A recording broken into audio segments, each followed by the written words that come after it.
GTN media network नवा रंगरूप साथे।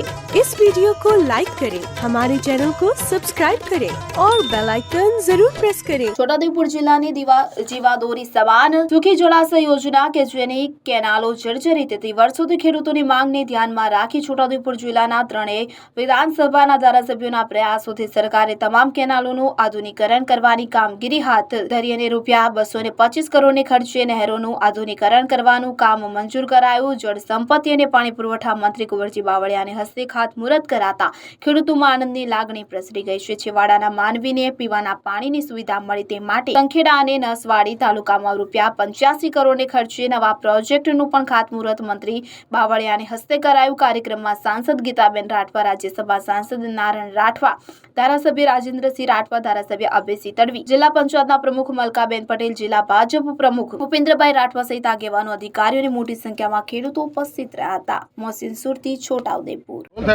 છોટાઉદેપુર જિલ્લાના સુખી જળાશય યોજના જે લગભગ આજથી 50 વર્ષ પહેલાં યોજના સાકાર થયેલી બનેલી, ત્યાર પછી ધીમે ધીમે જે આ સુખી જળાશય યોજનાના કેનાલો અને નેટવર્ક એ તૂટી જવાને કારણે ખેડૂતોના ખેતર સુધી પાણી પહોંચતું નહીં।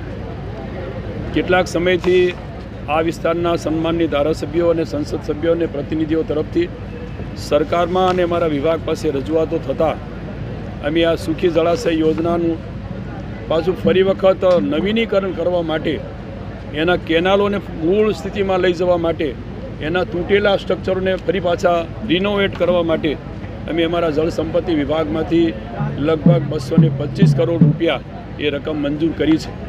એની સાથે સાથે આગામી દિવસમાં આ વિસ્તારની સિંચાઈને લગતી જે રજૂઆતો અને માંગણીઓ એને ધ્યાનમાં રાખીને અમે લગભગ 15 જેટલા જુદી જુદી જગ્યાઓ પર મોટા ચેકડેમો એનું પણ આયોજન કર્યું છે। એની પણ અમે સૈદ્ધાંતિક અને વહીવટી મંજૂરીઓ આપી દીધી છે। વહેલી તકે એવા વિસ્તારોમાં આ ચેકડેમોના કામ પણ શરૂ થશે।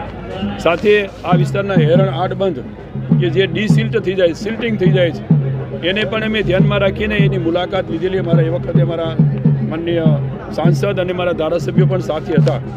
એ હેરણ જે ડિસિલ્ટિંગ આડબંધ થઈ જાય છે ત્યાં એક નવા કન્સેપ્ટ સાથે લગભગ 100 કરોડના ખર્ચે એક નવા કન્સેપ્ટ સાથે આ રબર ડેમ પણ બનાવવા માટેનું આયોજન છે। અને એની સાથે પીવાના પાણી માટેની જે અમુક આ વિસ્તારમાં સમસ્યાઓ છે એને ધ્યાનમાં રાખીને થોડાક જ્યાં ખાસ કરીને પીવાના પાણીની સમસ્યા એવા 85 કરોડ જેવી રકમ મંજૂર કરીને આજે એનું પણ અમે ખાતમુહૂર્ત કરવાના છીએ। આમ પીવાના પાણી માટે અને સિંચાઈના પાણી માટેની લગભગ બધા થઈને ₹310 કરોડ આજે ખાતમુહૂર્ત કરવાના છીએ।